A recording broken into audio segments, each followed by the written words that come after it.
거의 마무리가 될 텐데, 하나님, 우리 가운데 오늘 주의 말씀을 듣고 나아가게 하여 주십시오. 고백하며 나아가길 원합니다. 창세기 46장 1절부터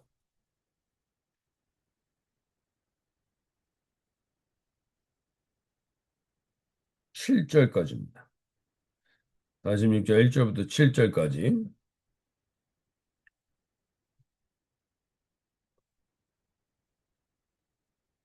제가 세번역 성경으로 읽어드릴 때 주의 살아계신 말씀을 들을 수 있길 바랍니다. 이스라엘이 식구를 거느리고 그의 모든 재산을 챙겨서 길을 떠났다. 브엘세바에 이르렀을 때 그는 아버지 이삭의 하나님께 희생 제사를 드렸다. 밤에 하나님이 환상 가운데서 야곱아, 야곱아 하고 이스라엘을 부르셨다. 야곱은 제가 여기 있습니다 하고 대답하였습니다. 하나님이 말씀하셨다. 나는 하나님, 곧 너의 아버지의 하나님이다. 이집트로 내려가는 것을 두려워하지 말아라. 내가 거기에서 너를 큰 민족이 되게 하고 나도 너와 함께 이집트로 내려갔다가 내가 반드시 너를 거기에서 데리고 나오겠다. 요셉이 너의 눈을 직접 감길 것이다. 야곱 일행이 브엘세바를 떠나 차비를 하였다. 이스라엘 아들들은 자기들의 아버지 야곱과 아이들과 아내들을 바로 야곱을 태워 바로가 야곱을 태우라고 보낸 수레에 태웠다. 야곱과 그의 모든 자손은 집짐승과 가나안에서 모은 재산을 챙겨서 이집트를 바라보며 길을 그어 떠났다. 이렇게 야곱은 자기 자녀들과 손자들과 손녀들 곧 모든 자손들을 다 거느리고 이집트로 갔다. 네. 오늘 이제 46장을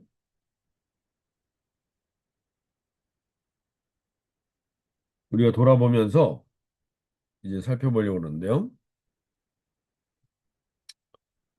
이제 야곱의 인생이 다시 한번 오늘 드러나게 되는데 야곱은 자기가 가장 사랑하는 아들이었던 요셉의 소식을 죽었던 아들이었던 줄 알았던 그 야곱 요셉이 살아있다는 소식을 듣게 됩니다. 그리고 자 45장 26절에서 이스라엘이 이르되 조카도다 내 아들 요셉이 지금까지 살아있으니 내가 죽기 전에 가서 그를 보리라. 이렇게 단호하게 이야기하고 움직이려고 하는데 우리가 인생 가운데 가장 가슴 아팠던 사건들이 있을 수 있습니다. 가장 내 인생에 일어나지 않았으면 좋았을 것 같았던 일들이 있습니다. 어떻게 보면 야곱의 인생에서는 바로 라헬의 죽음과 요셉의 죽음의 소식은 그의 인생 가운데 가장 비극적인 소식이었을 겁니다. 그런데 그 가장 비극적인 소식이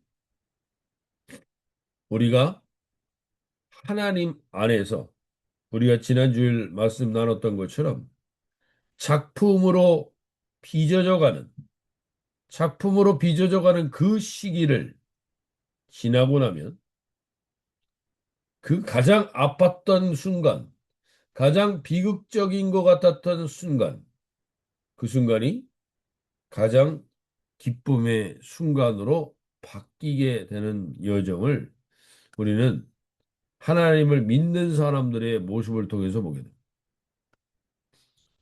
우리가 합력해서 선을 이룬다는 말을 참 많이 합니다.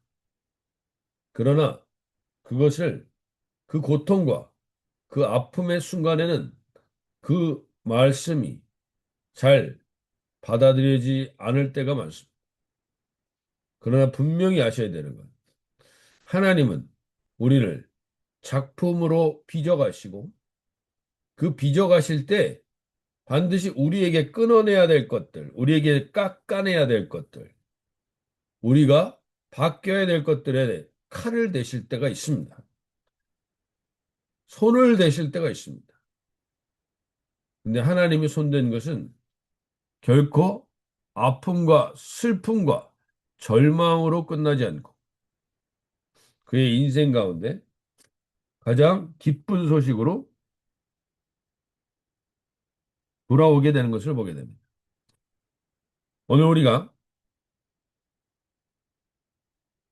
우리 인생 가운데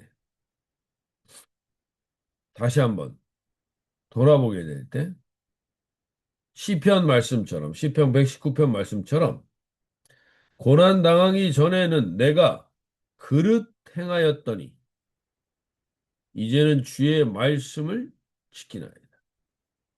고난이 나를 그릇 행하고 잘못된 길로 가는 것에서 나를 돌이키게 하신다는 것입니다. 그래서 시편 119편 71절에서는 고난 당하는 것이 내게 유익이라 이로 말미암아 내가 주의 율례들을 배우게 되었나이다.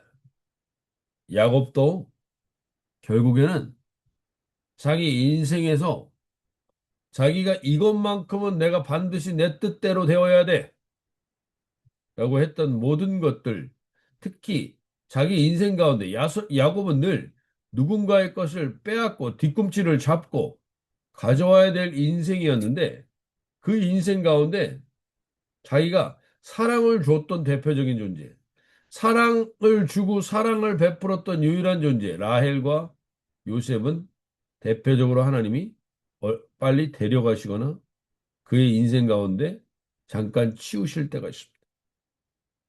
그걸 통해서 요셉은 다시 한번 명확하게 깨닫게 되는 것입니다. 우리가 이 세상에서 좋아하는 것, 내가 사랑하는 것들, 하나님보다, 하나님보다 더 사랑하는 것들을 하나님은 우리 인생에서 잠깐 치우실 때가 있습니다. 왜냐하면 하나님보다 더 사랑하는 게 있으면 안 돼. 하나님이 너무 독선적인 거 아니라고 얘기할 수도 있겠지만 하나님보다 더 사랑하는 것들은 반드시 우리를 비참하게 만들거나 우리를 가장 힘들게 만들 수 있기 때문입니다. 하나님이 이기적이어서 그렇게 얘기하시는 게 아니라 하나님보다 더 사랑하는 것들은 반드시 우리의 인생을 쓰레기로 끌고 갑니다. 어제도 제가 산책을 하면서 느꼈는데 하나님이 만들어 놓은 것들이 얼마나 아름다운 것이 많은지, 꽃은 왜 이렇게 종류가 많은지, 왜 이렇게 색깔들은 예쁜지, 참으로 아름다운 것들이 너무나 많습니다. 그런데 우리가 그 하나도 꽃이 져도 그냥 쓰레기로 끝나지 않고 그것이 또 거름이 되고 땅에 양분이 되고 바뀝니다. 그런데 사람이 만들어 놓은 것들은 하나같이 다 지나면 지날수록 그때는 너무 좋았는데 그때는 너무 필요했는데 결국에는 다 쓰레기로 바뀝니다. 하나님이 우리를 왜 이리로 이끄시는가? 하나님보다 더 사랑하는 것들은 결국에는 다 우리 인생의 쓰레기 같은 것들이 됩니다. 그래서 하나님이 우리 인생 가운데 하나님보다 더 사랑하거나 하나님보다 더 의지하거나 하나님보다 더 붙들고 있는 것들을 잠깐 치우실 때가 있는 것입니다. 오늘 이 아침에 저와 여러분이 다시 한번 내 인생에 하나님보다 더 의지하고 더 사랑하는 게 있다면 하나님 치워 주십시오. 치워 주십시오. 하나님께 의탁합니다. 하나님보다 내가 더 사랑했던 것들은 결국엔 다 온전하지 못한 결과로 나에게 왔다면 이제 하나님 그것들을 치우고 하나님 앞에 온전히 서겠어. 오늘 야곱은 이제 인생 말년에 야곱은 요셉을 가장 사랑했고 그 요셉이 살아있다는 소식은 야곱이 달려가야 될 길입니다. 두려워할 필요가 없이 이전의 야곱과 같으면 단번에 달려가야 될 그 길을 46장 1절에서 이스라엘이 모든 소유를 이끌고 떠나 브엘세바 이르러 그의 아버지 이삭의 하나님께 희생 제사를 드리니 이삭의 하나님 앞에 멈춥니다. 막 달려가다가 잠깐 멈춥니다. 내가 지금 사랑하는 아들을 위해서 달려가는 게 당연한 거라고 생각했는데 하나님께 물었나? 하나님이 나에게 가길 원하시는가? 여기에 초점을 먼저 맞추는 존재가 되었다는 겁니다. 이전의 야곱과는 다른 인생을 살게 됩니다. 오늘 그때 그 밤에 왜냐하면 이삭에게 하나님이 애굽으로 내려가려고 했던 이삭을 멈추었던 사건을 야곱은 알고 있는 것 같습니다. 애굽으로 가는 게 맞나? 아무리 사랑한다 할지라도 내가 하나님 지금은 요셉보다 하나님을 더 사랑하는데 하나님의 뜻을 물어야 하지 않나? 하고 기도할 때 그 밤에 2절에서 하나님이 이상 중에 이스라엘에게 나타나 이르시되 야곱아 야곱아 하시는지라 야곱이 이르되 내가 여기 있나이다 하매 하나님이 이르시되 나는 하나님이다 내 아버지의 하나님이 애굽으로 내려가기를 두려워하지 말라 내가 거기서 너로 큰 민족을 이루게 하리라. 여기 중요한 고백이 나옵니다. 이제 야곱은 절대로 자기 마음대로 움직이지 않는 사람이 됐다. 공기와 같은 성령님, 내 숨결 가운데 함께 하시는 성령, 이 성령님에게 물어보고 이 성령님의 뜻을 구하는 자리로 가는 것입니다. 이것이 우리의 신앙의 마지막 골이 되셔야 합니다. 우리의 신앙은 대단한 업적과 성취와 영광을 우리가 만들어내는 게 아닙니다. 그것을 성취한 인생이 값어치 있고 의미 있는 것 같지만 우리 인생의 마지막에 가장 중요한 것은 모든 것에 있어서 숨결과 같은 공기와 같은 성령님을 의지하여 내가 여기를 가는 것이 맞습니까? 하나님께 묻고 하나님의 컨펌으로 움직이는 인생이 되는 게 가장 하나님이 우리를 향하여 이루시기를 원하는 인생입니다. 말 한마디, 행동 하나, 걸음걸이 하나에 하나님이 컨펌을 받고 동행하는 그 현장을 갖는 것이 그 현장이 우리 인생의 하나님의 작품과 같은 인생의 가장 최종의 골이 되어야 합니다. 우리의 목적은 이 땅에서 대단한 성취를 이루는 게 아닙니다. 우리의 목적은 하나님과 이렇게 동행할 수 있는 자리에 있게 되는 것입니다. 오늘 이 아침에 하나님, 내가 어디에 뜻과 목적을 두고 있습니다.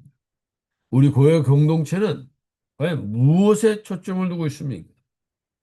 숨결과 같이, 공기와 같이 함께 하시는 성령님과 동행하고 그 성령님의 컨펌으로 움직이는 그러한 우리의 하나님과 하나님의 권능이 드러나는 하루가 되게 해달라고 오늘 기도하시며 나갈 수 있길 바랍니다.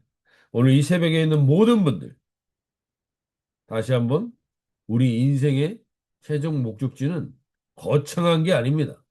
대단한 교회를 이루는 것도 아닙니다. 대단한, 거창한, 대단한 세상에서 주목받는 것이 되는 것도 아닙니다. 하나님이 공기와 같이 나와 함께 하심을 느끼고 누리며 살아가게 되는 것. 그것이 우리의 궁극적인 방향이요, 목적이 되게 해달라고. 하나님, 이 세상의 모든 것들, 하나님보다 더 의지하고 붙들었던 모든 것들은 하나님 다 쓰레기일 뿐입니다. 하나님을 의지하고 나아가게 해주시고. 그러나 그 모든 것이 쓰레기라는 게 아닙니다. 하나님을 의지하고 그것을 다시 돌아보고 하나님의 뜻에 따라 그것을 돌아보면 그건 가치 있고 의미 있는 것이 됩니다. 그러나 하나님이 배제되어 있고 하나님이 제껴져 있고 하나님이 함께 하시지 않는 우리 인생의 풍요는 반드시 쓰레기와 같은 결과를 가져온다는 것이죠. 오늘 이 아침에 다시 한번 고백하며 나가기를 원하는 것은 우리 인생의 가장 비극적인 것 같았던 일도 하나님 안에서는 비극으로 끝나지 않습니다. 반드시 하나님 기쁨과 은혜의 소식으로 바뀌게 될 줄로 믿습니다. 하다못해 내 앞에 나보다 먼저 떠난 사람이 있다 할지라도 세상을 떠난 사람이 있다 할지라도 그들을 우리가 천국에서 만나기 때문에 결국 하나님 안에서는 모든 게 기쁨과 감격과 감사의 소식으로 바뀌게 되는 것입니다. 오늘 하나님, 내게 있는 모든 아팠던 뉴스들, 내게 있었던 모든 상실의 뉴스들이 다 주님 앞에서 회복과 은혜의 소식으로 바뀔 것을 믿고 고백하며 나가길 원하고, 고난당하는 것이 내게 유익이라 이로 말미암아 내가 주의 율례들을 배우게 되었나이다 고백하며 나가는 복된 하루가 되게 해달라고 기도하며 나갈 수 있길 바랍니다. 마지막으로 한 가지만 더 기도할 때 오늘 요셉이 야곱이 그의 인생 동안 얼마나 치열하게 그가 그의 재산들을 모았는지 모릅니다. 가축과 양떼들, 가나안 땅에서 얻은 재물들, 그것들을 6절에 보면 끌고 자기의 자손들과 함께 애굽으로 갑니다. 근데 이 애굽에 있는 요셉에게 야곱이 그렇게 애를 쓰고 최선을 다해서 아둥바둥하면서 모았던 그 가축과 재물들이 의미가 있을까요? 굳이 안 가져가도 되는 것입니다. 굳이 그가 힘들게 끌고 갈 필요가 없는 것들입니다. 오늘 우리가 이 땅에서 그렇게 아둥바둥하면서 모았던 모든 것들, 사실은 하나님의 나라에서 의미가 없는 것일 수 있습니다. 하나님 나라에 들어가면 천국은 진주와 옥보석과 홍보석과 모든 것들, 보석들과 에메랄드와 다이아몬드가 깔려 있다. 그렇게 좋은 곳이다. 이런 의미로 우리가 생각하는데 그것이 좋은 의미일 수도 있지만 좋은 곳이다라는 의미일 수도 있지만 그것들 모두 다 지금 여기서 쓰는 콘크리트에 불과하다라는 겁니다. 돌덩이에 불과하다는 겁니다. 여기 있는. 그거 가지려고, 그거 붙들려고 그렇게 애쓰면서 사는 것이 얼마나 허무한지 그때 깨닫게 된다는 겁니다. 그 돌덩이 모으려고 내가, 그 콘크리트 모으려고 내가 그렇게 애를 썼나? 라는 생각이 들 때가 온다는 겁니다.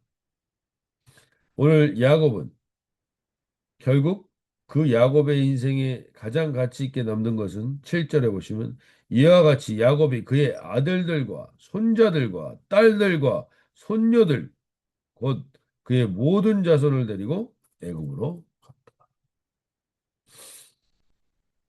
오늘 우리 인생 가운데 가장 가치 있는 것은 결국 사람입니다. 사람. 이 사람에게 우리가 가치 있고 의미 있는 하루가 되게 해달라고. 출애굽기 19장 4절에 보면 나의 애굽 사람에게 어떻게 행하였음과 내가 어떻게 독수리 날개로 너희를 업어 내게로 인도하였음을 너희가 보았느니라. 하나님은 결국엔 우리를 가장 가치 있는 길로 가장 작품 같은 인생으로 만들어 가실 겁니다.